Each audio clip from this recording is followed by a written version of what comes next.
Indie Bohemians morning show.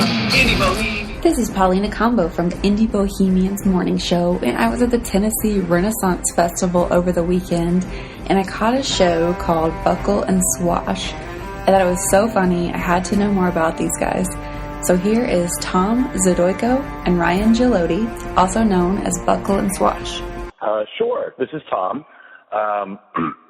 We are a comedy sword fighting duo. Essentially, our show is about 30 minutes long. It's a family-friendly comedy routine. We are pirates, and we have the occasional sword fight breaks out. Well, I was thinking, how many different, scripts do you go by? Okay. Yeah, we have right now we have 2 different scripts that we're working from, and scripts is even maybe too strong of a word. Yes, that's. It seems pretty improvised.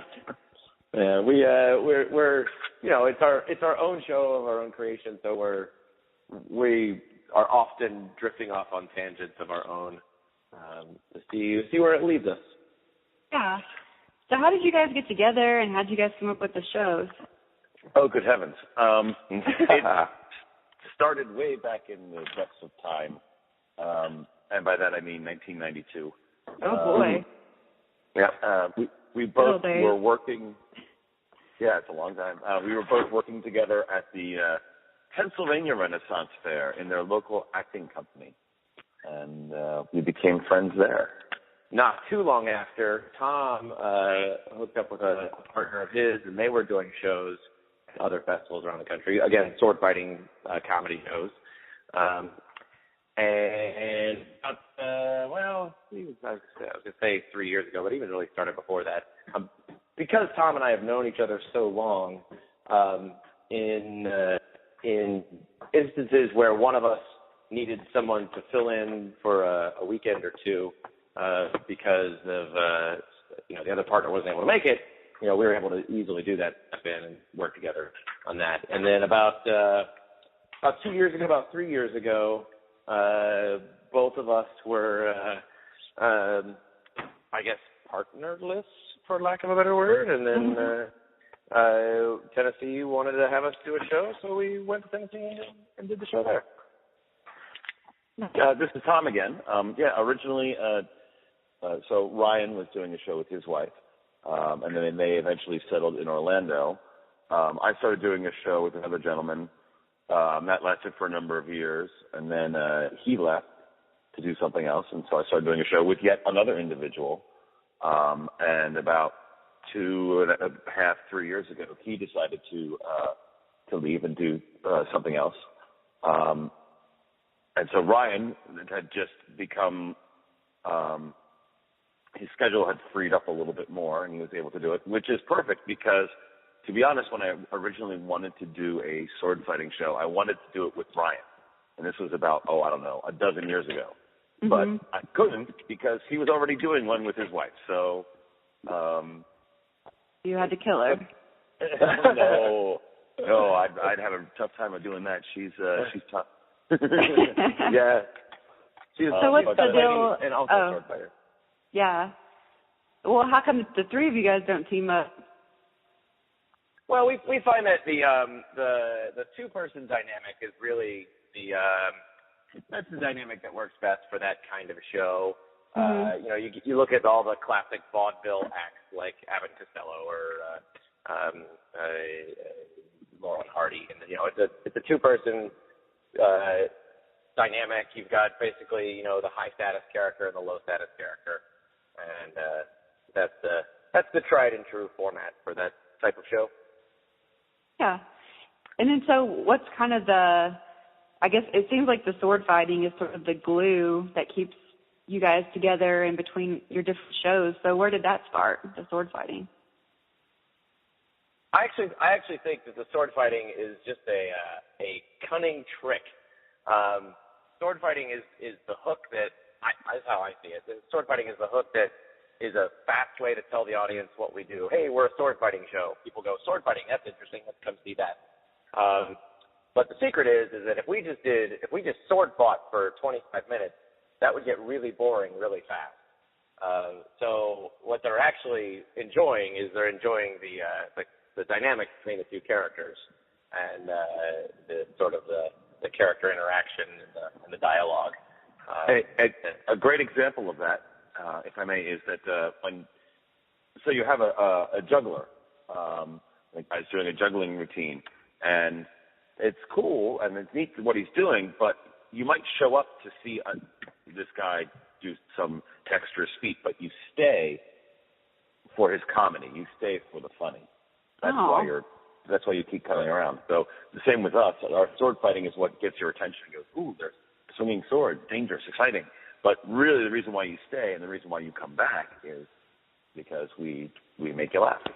Exactly. Yeah, that's great. So the swords are kind of your draw, but we stayed for the entire show. We didn't want to leave.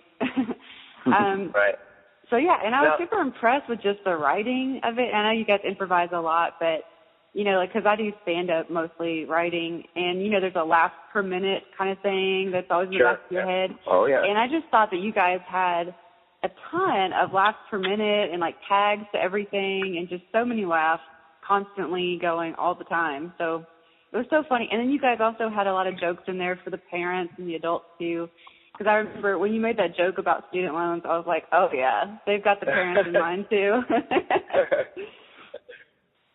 Yeah, we really try to be a show for everybody at the Renaissance Festival. I don't want to get pigeonholed as a kids show or even as a show that's not acceptable for kids. So we truly try to make it something for everyone. Definitely, yeah. So what kind of other venues do you do besides Renaissance Festival? Go ahead, Tom. Oh, I was going to say we've done sword fighting shows at other places, a lot of corporate events. Mm-hmm. So like a big conference, say for example in Orlando, is having their big annual meeting, and it's pirate themed that particular year. Then somebody has heard of us and they want us to do our pirate sword fighting show as a sort of entertainment for their big meeting. Yeah. So that's a big thing outside of festivals. How do people find you? Word of mouth mostly? We have we've been doing this sort of thing for a very long time, even if it's not just with each other. We have been in this business, if you want to call it that way, for over 20 years each. So we know a lot of people who have production companies or do various things. So it's really a big network, at least from my end, of a lot of people that I know. That is what gets work here and there. I know a lot of the Renaissance Fair owners at this point, as does Ryan. We know a lot of people who do in the corporate booking world. So they know us because we've worked with them for years. Yeah, you just have relationships. Yeah. Over the years. I kind of blew off sword fighting as inconsequential earlier, but it is a skill, a specific skill that we have worked and developed and are kind of known for.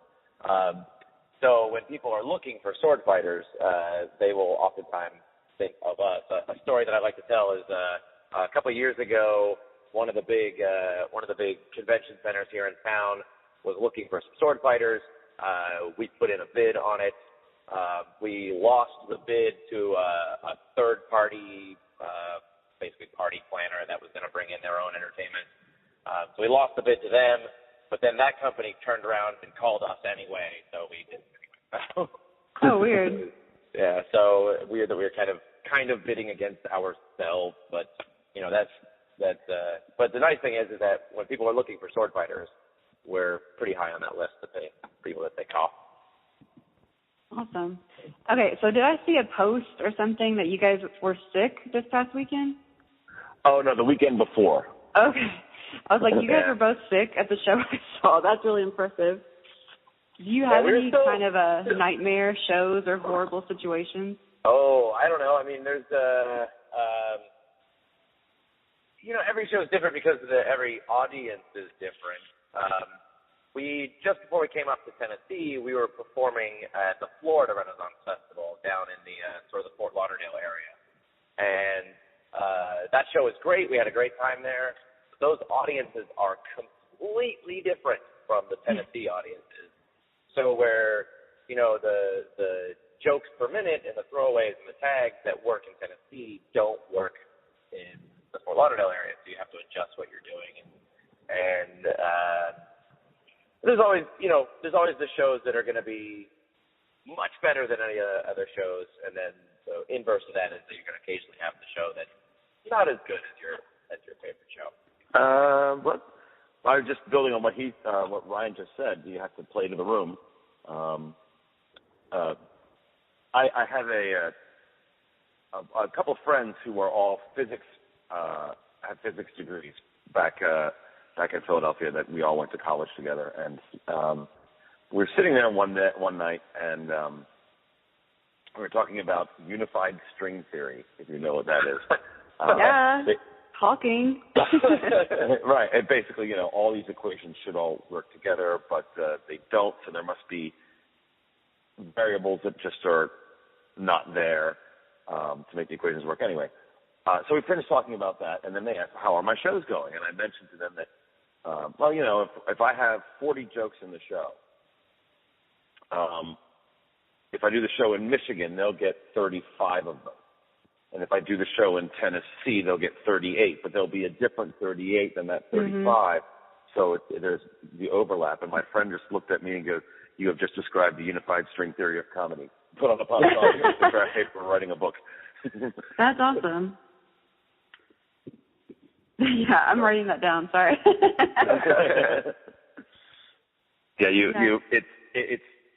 It's interesting how different regions of the country will get certain things and not other things. But then you move to a different location and suddenly they get it again, and it's just the regional differences.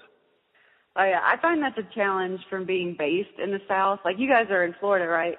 But you don't really consider yourself like the South. But I'm from Philadelphia, actually. Okay. I still live there. Yeah, I just think that, especially if whenever I go somewhere that's pretty north, it's a totally different thing. Yeah. And I'm not just saying that I'm just coming out being a bigot or racist or anything like that. But people are a lot more conscious, I feel like. Mm-hmm. So let me ask you guys this.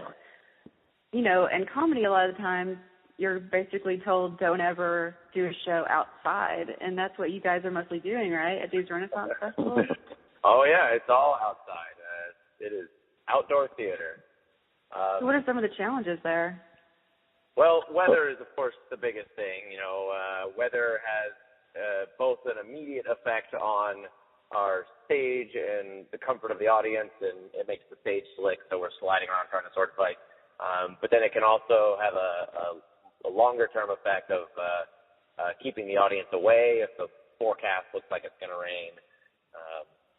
Obviously, we want as many people in our audience as possible, so